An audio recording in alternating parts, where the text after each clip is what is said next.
information on our response to Tropical Storm Isaias. It's a very interesting name. Last week, the storm hit Puerto Rico and the Virgin Islands, and I've issued emergency declarations to support our response in both of those areas. So that's Puerto Rico and the Virgin Islands. This week, the storm passed just east of Florida. Got a little bit lucky, didn't hit Florida too hard. Working with the governor, working with everybody, but it did not hit directly, as a lot of people thought it might. It's currently off the coast of South Carolina, heading northward to North Carolina. Is expected to make landfall sometime this evening as a Category 1 hurricane. Very serious, a lot of water coming from that storm. I've already issued emergency declarations for Florida, South Carolina, North Carolina, and FEMA's personnel, and they are great. They're doing a job. They're already on the ground in all areas. Every single area that we mentioned is covered. Over the next several days, there's expected to be heavy wind and rain in the coastal areas of North Carolina, Virginia, Maryland, Delaware, and New Jersey. We're working with each of those states, and in particular as it relates to FEMA, the military, law enforcement, all of the different groups that are involved. Storm surge and inland flooding are possible, and everyone needs to remain vigilant until it passes. I encourage everyone to follow the guidelines of the state and local authorities. We're working with them, and I think the guidelines have been very accurate so far, so stay safe. Next, let me provide an update on the path forward for our country as we continue our war to defeat the China virus. We're beginning to see evidence of significant progress. Nationwide, the number of positive cases has declined by nearly 6% from the week before, and the positive test rate has also dropped from 8.7 to 8% over that same period of time. An encouraging sign, very encouraging, I have to add, that the virus is receding. In hotspots across the South and West, we've seen slow improvements from their recent weekly peaks. Arizona's weekly case counts have dropped 37%. That's a tremendous drop, and the governor and the state have done a fantastic job. Down 37%. Texas down 18.7%. I was there a couple of days ago. And Florida, 21.2% drop. So that's a tremendous job that they're all doing. As we begin to contain the virus in these states, we must focus on new flare-ups in the states where the case numbers have risen, including Georgia, Mississippi, Tennessee, Oklahoma, Missouri, and I think you'll find that they're soon going to be very much under control. Meanwhile, 18 states continue to have very low case numbers and low test positivity rates, under 5%. Alaska, Connecticut, Delaware, Illinois, Maine, Maryland, Massachusetts, Michigan, Montana, New Hampshire, New Jersey, New York, North Dakota, Oregon, Rhode Island, Vermont, West Virginia, and Wyoming. It's under 5. Even in these states, however, where the virus is under control and at a very low number, Americans should continue to be vigilant, be careful, in order to prevent the new hotspots from opening up, or any new hotspots from opening up in those states.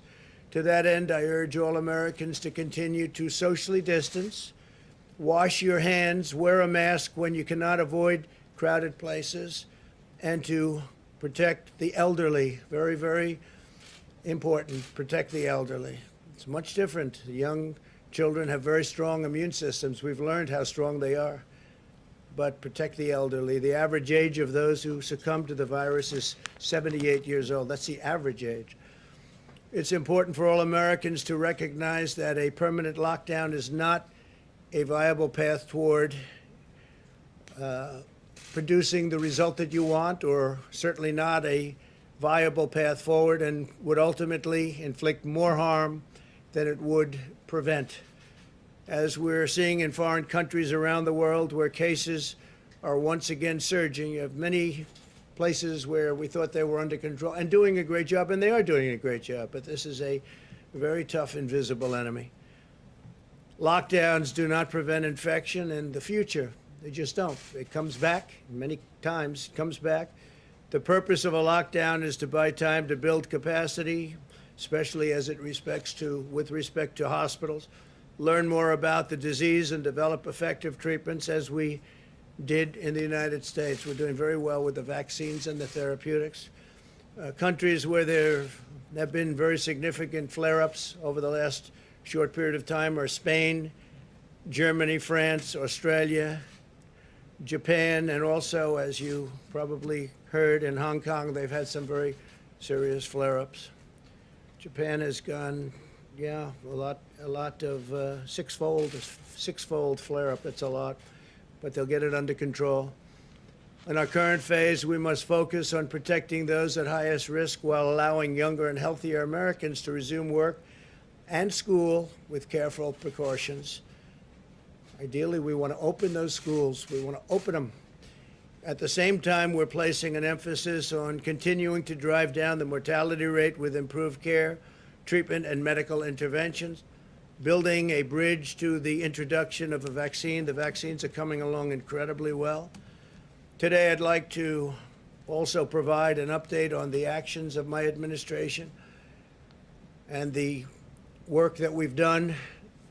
We're really taking an increased interest, and we're seeing numbers that nobody can even believe in terms of percentage increase. It's telehealth for American patients. The percentage increase is being worked on right now, but it's very, very significant, numbers that you would not even think possible. This has been a priority from the beginning of my administration when we launched an initiative to allow veterans to connect remotely with their VA healthcare team, and it worked out really well. We have a 91% approval rating in the VA in terms of the job we're doing. This is the first, it's the highest ever recorded. Now telehealth is a critical part of our path forward in the VA, and it's becoming a critical path, especially with our senior citizens. You don't have to go to the doctor's office. You don't have to go to hospitals. When the invisible enemy struck our shores, I took immediate action to eliminate regulatory barriers to telehealth, making it easier for patients to consult with doctors from safety and convenience. And really, they have great safety and great convenience right from their homes. Today, I'm taking action to ensure telehealth is here to stay. Moments ago in the Oval Office, I signed an executive order to make many of our regulatory reforms permanent. We've done some regulatory reforms that have had a tremendous impact on what we're doing, on medicine and medical and what we're doing. They can do things that you wouldn't believe, that even a year ago, 2 years ago, would not have been doable. We're enshrining the right of American patients to meet with their medical providers in a way that is best for them and very, very convenient, and very talented people on the other side of the line, I have to tell you. The order builds upon a series of actions we've all taken to make telehealth available to all. We ensured that Medicare covers telehealth visits at no additional cost. That's no additional cost. And co-payments can be waived for telehealth services. We are working very hard also on prescription drug prices, and I will tell you that the favored nations clause that I've signed into existence, nobody thought anybody would ever do that, has a massive impact on prescription drug prices, in addition to the 3 other elements of reduction of drugs, particular prescription drugs. But the favored nations clause is massive. For instance, if Germany buys a pill for 10 cents a pill, as an example, just as an example, and the United States pays $2 for the same pill, we get the same privilege, the same right as they do. Never had that before. We paid all of the expenses, all of the research and development. So the numbers are astronomical, and as you probably noticed, big ads are taken against me by Big Pharma. Very big ads, very massive buy. But in the meantime, they're calling. They want to know if they can make a deal. And I say to people, the only reason these ads are being taken is because prices are coming down for you. And they understand that. I think our people understand that. But in particular, when you look at the matching, you could call it matching, or you could call it favored nations, call it whatever you like. It's a tremendous, it's going to have a tremendous, and I'm talking about 50, 60%, 70%. That doesn't mean it goes to 10 cents as an example, but theirs comes up and ours goes down. And you have many, many countries where they're numbers, the numbers are so low. I mean, so low, and by that I mean much lower than the United States. Another thing I'm doing is if a certain country like Canada buys for very much less than the United States has bought, how they allowed this to happen, representatives of our country standing at these podiums or in the Oval Office, how they allowed this to happen is just, to me, incredible. We've been working on this for a long time. I've been talking about it with Kayleigh for a long time, right? So now a governor like Ron DeSantis of Florida is doing a great job, or a great governor of Ohio, or a great governor of any state can call up and buy the drugs directly from Canada at sometimes 50% less. So we'll be buying from Canada. Now, what the drug companies are going to do, maybe they'll raise them, maybe they'll lower them, or maybe they'll just give up and sell them to us directly much cheaper. So a lot of things are happening. Also, the rebate. We have people that are very wealthy that nobody ever heard of them. Nobody knows who they are. I guess in some cases they can be pharmacies. In some cases they're individuals. We're doing a rebate, and the rebate goes to the people. It lowers the price of drugs. So we have a series of 4 things that we signed, and you will see over a period of fairly short period, drug prices are going to be tumbling down at numbers that nobody would have ever believed possible. We have, in 51 years, the only time prices came down was during this administration. It was last year. 51 years it went up, but that was just a small decline. This is a massive decline. This is a decline that nobody can believe. I was called by senators. I was called by congressmen. Please don't do this. But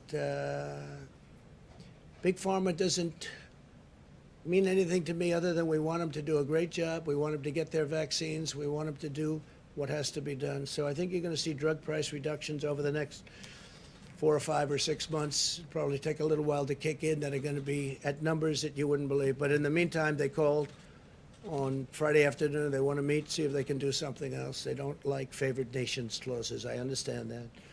We vastly expanded coverage, allowing Medicare to cover more than 135 new services through telehealth, by the way, including physical therapy, emergency department visits, home visits, mental health counseling, substance abuse treatment, which is a very big priority. We brought the substance abuse, at least prior to the China plague, or whatever you want to call it, we brought it down very substantially. Pediatric critical care and much more. Thanks to our actions, an estimated $2 billion of additional funding will support Medicare patients receiving telehealth services. So a very, very big priority on telehealth. As part of the CARES Act, we secured $200 million to help healthcare providers and hospitals expand their telehealth, and they're all doing it. They're doing it gladly. Prior to the epidemic, or the pandemic, whatever you want to say and how you want to refer to it. But prior to the pandemic, the telehealth was fine, but it wasn't anything raging. And I guess one of the only good things that we've gotten out of this whole horrible situation is telehealth has been incredible. And again, the increases are, many hundreds of times greater than it was before. Do you have a number? It's like 2,000% or something like that. It's an incredible increase. You'll get the number, but it's I think they have it now finally, and it's really an incredible. Thank you, Kayleigh. We work with the leaders of major health insurance companies to ensure coverage for the telehealth visits related to coronavirus. We cut red tape to allow many services to be conducted by phone rather than video, which is much simpler, providing a much easier option for many seniors in particular. 35% of the Medicare beneficiaries who receive telehealth services, or over 3.6 million seniors, did so over the phone. So you're talking about 3.6 million seniors. That's something. 10.1 million Medicare beneficiaries have accessed care through telehealth since the beginning of the pandemic. So you're talking there, 10.1 million people. In April, over 43% of all Medicare primary care visits were done via telehealth, and compared to less than 0.1% in February. Those are part of the numbers that I think I'll have you get them. So this part you don't have to. You'll get the other section. Thank you. So think of that compared to less than 0.1%. 0.1%. That's an incredible number. So over 43% of all Medicare primary care visits were done via telehealth compared to, so you went from 0.1% to 43%. That's an incredible, it's an incredible number. The executive order I signed today will also expand healthcare access in rural America. We take care of rural America. It directs agencies to deploy strategic investments in our rural communications infrastructure. And we're working very hard with all of the people in government that are involved with the communications infrastructure so that the telehealth gets very quick and easy access. Additionally, revenue for rural providers varies significantly from month to month, making it difficult for many to stay in business. Many are having a very difficult time. To help fix this problem, my order will create a voluntary Medicare payment system that will give rural hospitals flexibility, really great flexibility, and a more consistent income stream to better serve their patients. Furthermore, I am directing the Department of Agriculture, Department of Health and Human Services, and the Federal Communications Commission. We were just with the heads of each one in the Oval Office just before I came up to the podium to form a task force that will break down barriers to expanding rural health care. This order continues my administration's focus on rural health care.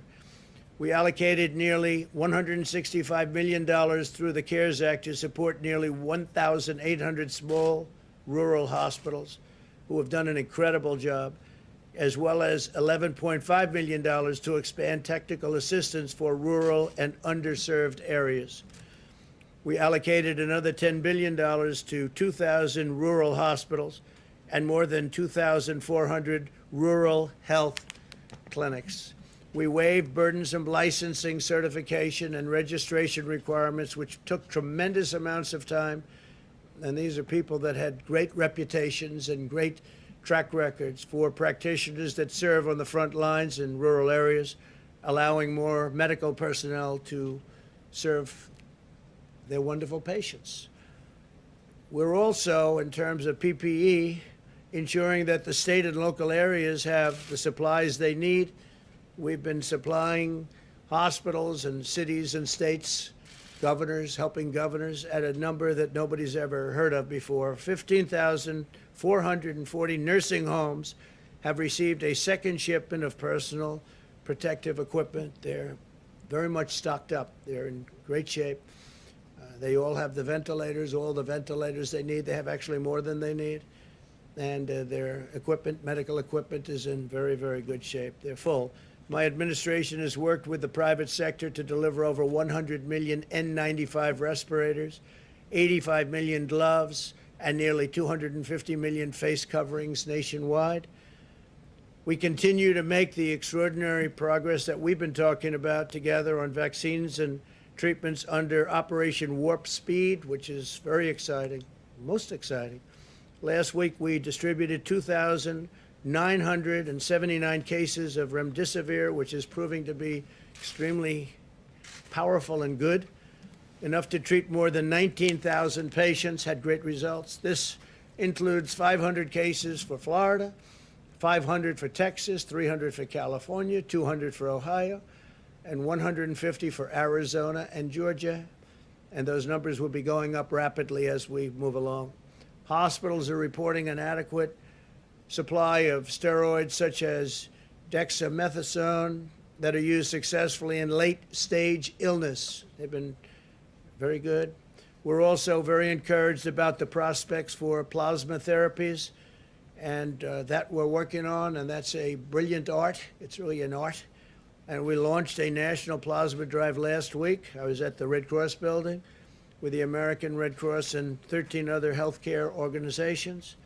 I urge everyone who has recovered from the virus to go to coronavirus.gov, coronavirus.gov, and donate plasma today. We would really appreciate it. This really makes people better, but we need What we need is we need that beautiful ingredient that you that got better seem to have in your veins. You have to go to coronavirus.gov and donate plasma today. It would be tremendous. We really appreciate it if you do it, because we're low. We're low. We could help a lot more people, and it would be a terrific thing. It'll take an hour, maybe a little bit more than an hour, but everybody will be very appreciative. Makes people better. And, you know, you had something very special. You had something that knocked it out. So we want to be able to use it. So whatever you can do, coronavirus.gov. As a result of improvements we've made in treatment for Americans over the age of 18, the mortality rate has declined 85% from its April peak, 85% decline. On vaccines, last week we announced a $2.1 billion partnership with Sanofi and GSX to purchase and produce 100 million doses of their coronavirus vaccine. 100 million doses. This is the sixth vaccine candidate we are proactively supporting. We're supporting numerous companies that are doing very well, having wonderful results, and they're in final stages of testing. There are now 2 vaccines in that final stage of clinical trials in America, with a third vaccine likely to begin phase 3 almost immediately. And we have additional clinical trials scheduled over the next few weeks for a couple of the other companies. These are great companies. These are companies that are not only well-known, they're well-respected, most importantly. We're balancing speed and safety, and we're on pace to have a vaccine available this year, maybe far in advance of the end of the year, and we're mass producing the most promising candidates in advance so that we're ready immediately upon approval. We have our military lined up. It's logistics. It's all about logistics. They deliver a lot of things, including soldiers, but now they'll be doing vaccine. Our general is all ready to go, and he's very excited. And once we have the vaccine approved, fully approved, he'll start the process. They will start the process, and they'll get it out very, very quickly all over the country, and maybe beyond if it works as we think it probably will. By unleashing America's technical and scientific brilliance, we will end this pandemic, and we will hopefully end it very quickly. The therapeutics are very exciting to me, where you can go into a hospital, and whether it's through a shot or a transfusion, you take care of somebody and they get better. That's something to me is very important, and we're doing really well on therapeutics and really well on vaccines. So thank you all very much for being here. We'll take a couple of questions. Thank you, Mr. President. So if I can ask your response to 2 items in the news and ask a COVID question. First, have you been briefed on the incident off the coast of California where the Marines and the Navy Corps hospitalmen who died in a training accident over the weekend? They're actually briefing me in a little while. We have it scheduled for a little while from now. You hope to speak to the families? Oh, it's terrible. No, it's terrible, and we'll be in contact with the families. A thing like that is terrible. Separately in New York today, the city prosecutor confirmed a criminal investigation into the Trump Organization. Do you have any reaction to that? Well, I just heard about this. Is just a continuation of the witch hunt. It's Democrat stuff. They failed with Mueller. They failed with everything. They failed with Congress. They failed at every stage of the game. This has been going on for 3.5, 4 years. Even before I got in, this was starting with the Mueller deal. Mueller started a little bit after, but it started with some of the people that you know very well, the names, Strzok and Page, and all of the different people, Comey. This has been going on. This is a continuation of the worst witch hunt in American history, and there's nothing that I know even about it. You know, I had seen that today, just a little while ago, and I said, what's this all about? I know nothing about it, but it's just a continuation of the witch hunt. Didn't work out for Congress, didn't work out for Mueller, didn't work out for anybody. So what they're doing is they send them around to all over the country, I guess, maybe. But it's a terrible thing that they do. It's really a terrible thing. The witch hunt has gone on long enough, okay? What else? And just one on COVID, you mentioned the vaccine development program. Could you assure the American people that politics and considerations around the election will not interfere in the science? Oh, absolutely. And you plan on playing a role in just determining how the vaccine will, if there is one, will be distributed across the country? Is that something that you'll It's possible that I get involved, but no, it won't have anything to do with. We want to make people better. We want to send them to the areas that most need it. And I think we're going to have something very soon. It's going good. Jeff, please.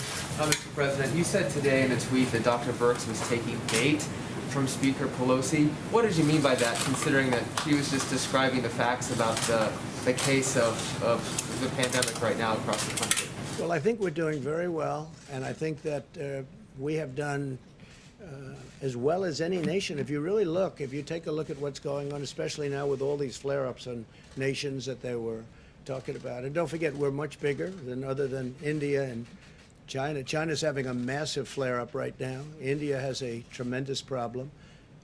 Other countries have problems, and I noticed that in the news, in the evening news, I never read about that. In any of the news, I don't read about the other countries. You're starting to see that other countries are having very big flare-ups. Countries that thought they were over it, like we thought we might be over it in Florida, and then all of a sudden it comes back. They do come back. But I think we're doing very well. I told Dr. Birx I think we're doing very well. She was in my office a little while ago. She's a person I have a lot of respect for. I think Nancy Pelosi's treated her very badly, very, very badly, very nasty. And I'm just referring to the fact that I thought that really they should say the job we've done, whether it's on ventilators or testing. We've tested now over 60 million people. No other country is even close to that. We've tested 60 million people with great, in many cases, about 50% now rapid fire, meaning 5 to 15 to 20-minute tests where you get the result almost immediately. Nobody has anything like that, nobody. And I think we're just doing very well. Does that mean just to follow up just quickly, Go does ahead, that mean please. you disagree with her characterization, Mr. President? Go ahead, please. Thanks, Mr. President. I wanted to follow up on two things that you said earlier in the cabinet room. The first was on TikTok, and the second was on coronavirus. On TikTok, you said that you wanted money for the U.S. Treasury from the sale. Does that mean you expect the Chinese company to pay the U.S. Treasury directly, or are you talking about... Either way, whether it's Microsoft or somebody else, or if it was the Chinese, what the price is, the United States should get a very large percentage of that price, because we're making it possible. Without us, I use the expression, it's like the landlord and the tenant. And without the lease, the tenant doesn't have the value. Well, we're sort of, in a certain way, the lease. We make it possible to have this great success. TikTok's a tremendous success, but a big portion of it's in this country. From the sale directly? It would come from the sale, yeah. Whatever the number is, it would come from the sale. And then you Which mentioned... nobody else would be thinking about but me. But that's the way I think. And I think it's very fair. And you mentioned... But we want no security problems with China. It's got to be an American company. It's got to be American security. It's got to be owned here. We don't want to have any problems with security, et cetera. And something could come out. I will tell you, there's a lot of excitement, not only by Microsoft, but by other companies in terms of buying it. So we'll see what happens. But we want, and we think we deserve to have a big percentage of that price coming to America, coming to the Treasury. Then on the negotiations on Capitol Hill, you expressed some frustration and said you might take executive action to address... I might do that, yes. So I was wondering if you could talk about both how you might prevent evictions through executive action, and then also... Yeah, I could do that if I want, and I want to do that. I don't want people to be evicted, and, when they're evicted, when they're thrown out of their, whatever the place may be, in many cases, they go to big shelters. And if you talk about pandemic, this is a pandemic, and they go to shelters. Number one, they're thrown out viciously. It's not their fault. It's China's fault. It's not anybody's fault. It's China's fault. But number two, and if they are thrown out, they oftentimes will go to a shelter with tremendous numbers of other people, and the virus will spread. And we don't want that. Are you considering suspending the collection of payroll taxes? Well, I can do that also through an executive order, so we'll be talking about that. But we're having a very good discussion with Nancy Pelosi and Chuck Schumer. The problem is they want to do bailouts of their various Democrat-run states and cities. And they want a lot of money. They want $1 trillion for that. And so they want to do much more than COVID-related. They want to bail out cities and states that have been in trouble for years of bad management. In all cases, Democrat-run cities. And we don't think that's fair. You understand that. You've heard it before. Yeah, please go ahead. Thanks, Mr. President. I wanted to ask you about the Justice Department sending federal agents into cities like Chicago as part of Operation Legend. How exactly do you envision these federal forces working alongside local police departments to help stop violent It's crime? not a mass send, but it's sending very talented people to help them with the drugs and the shootings and the guns and the things that are happening. It's not like sending in the National Guard and stopping it cold, which is an example. A lot of progress has been made in Portland, but, you know, frankly, sending in the National Guard like we did in Minneapolis, it stopped it cold. From the time we sent that National Guard, they walked down the street, it was over in Minneapolis. Now it may be starting up again. These are Democrat-run cities and states, and it hasn't been a pretty picture to watch. We will help Chicago. We'll help New York if they request, have to request the help. But we want to stop the drugs. We want to stop the guns. A lot of the Chicago is guns, but what it is drug-related, gang-related, largely gang-related. With ICE, we send out thousands of MS-13, thousands and thousands of MS-13. We send them back, or in some cases have to put them in prison. They're too violent. They're truly violent. So we're helping out. When you look at what's happening in Chicago and some other cities with the shootings and the killings, they need help. And we haven't met with resistance, I have to be honest with you. I think it's good that we haven't. We're only looking to help them. We're only looking to help. OAN. Thank you, Mr. President. In our nation's 243-year history, there has never been a stronger push for mail-in ballots to determine a national election. Yeah. Are you considering at any point issuing an executive order addressing mail-in ballots, and why do you think some people are pushing it so hard? Well, there's never been a push like this for mail-in ballots, and if you look at the New York congressional race, which is a disaster, Carolyn, it's been a total disaster. They're 6 weeks into it now. They have no clue what's going on. And I mean, I think I can say right here and now, I think you have to rerun that race because it's a mess. Nobody knows what's happening with the ballots and the lost ballots and the fraudulent ballots, I guess. I think you probably have to take the Carolyn Maloney race and run it over again. How can you do this? And this is a small race with literally thousands of people, small thousands, and it's all messed up. You look at Paterson, New Jersey, it's all messed up. Almost every one of these, and these are small, easy to control. They should be able to do this easy. Now you're talking about like Nevada, where last 2 nights ago, they went out and in the darkness of night, without people, without having any meetings of the public, without having anything, they approved a ridiculous, you don't have to look at signatures, you don't have to approve anything, you can have double mailings, you can have all sorts of things. Nobody's ever seen anything like it. It's a disgrace. I mean, honestly, it's a disgrace. So it's a very good question. I mean, the mail-in ballots, if you look at just some of the small places, the small races, a congressional race in New York, should be very easy. Normally that would have been announced at 7 o'clock and it would have been down to the wire and everybody would have loved it. If it was at all complex, it would have taken an extra 45 minutes or an hour and they would have announced it a little bit later. They have no clue. This was about 6 weeks ago and they have no clue what's going on. They've lost ballots.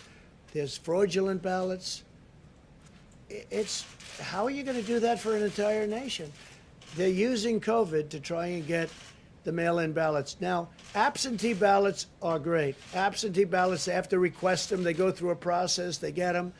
But the universal mail-in ballots have turned out to be a disaster. And what Nevada has been doing, if you look over the last few days, you have to look at what they've done. You can have 2 ballots. You can harvest. It's harvesting. So you can take thousands of ballots, put them together, and just dump them down on somebody's desk after a certain period of time. They have something where if you vote, the vote can count up to 7 days later. Well, if the vote's going to count 7 days later, that means you know, if it depends on the one state like Nevada, that would mean simply that you can't have, supposing it's down to that one state, it could be, it's a great state, but supposing it's down to that one state, that means you have to wait 7 days.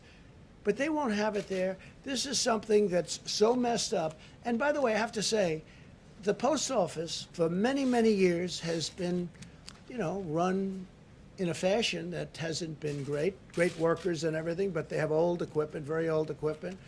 And I don't think the post office is prepared for a thing like this. You have to ask the people at the post office. But how can the post office be expected to handle? They have regular mailing, and then now on top of that, they have the internet, where you have Amazon and these companies doing, all the buying. Instead of going to a department store, they go buy through mail. So you have massive numbers of purchases now going through the post office, purchases of items and gifts. And that's a tremendous strain on the post office. The post office loses a fortune. It has been for many, many years, for decades.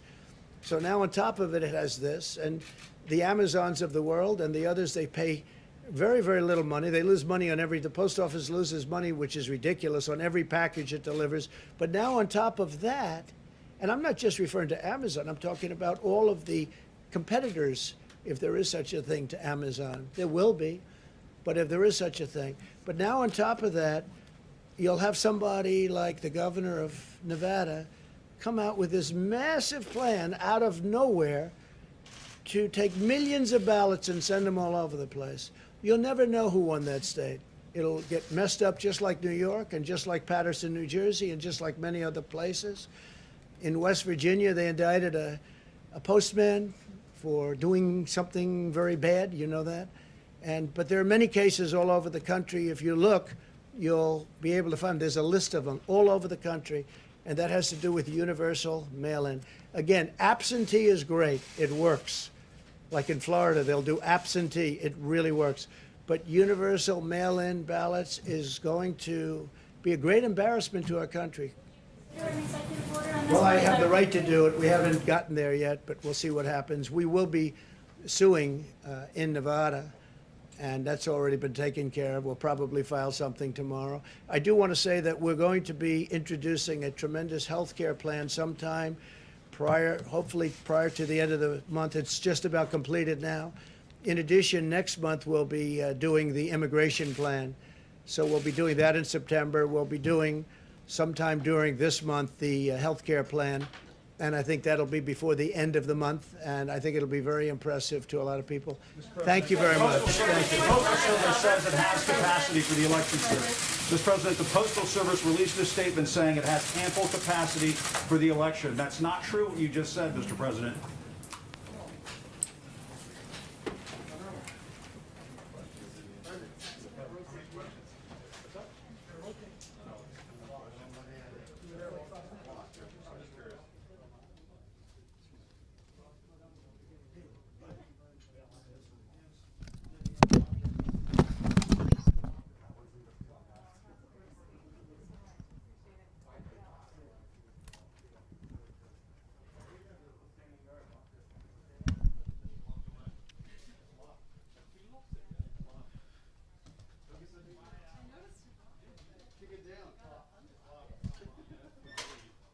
Do you know if they're sending me IFB or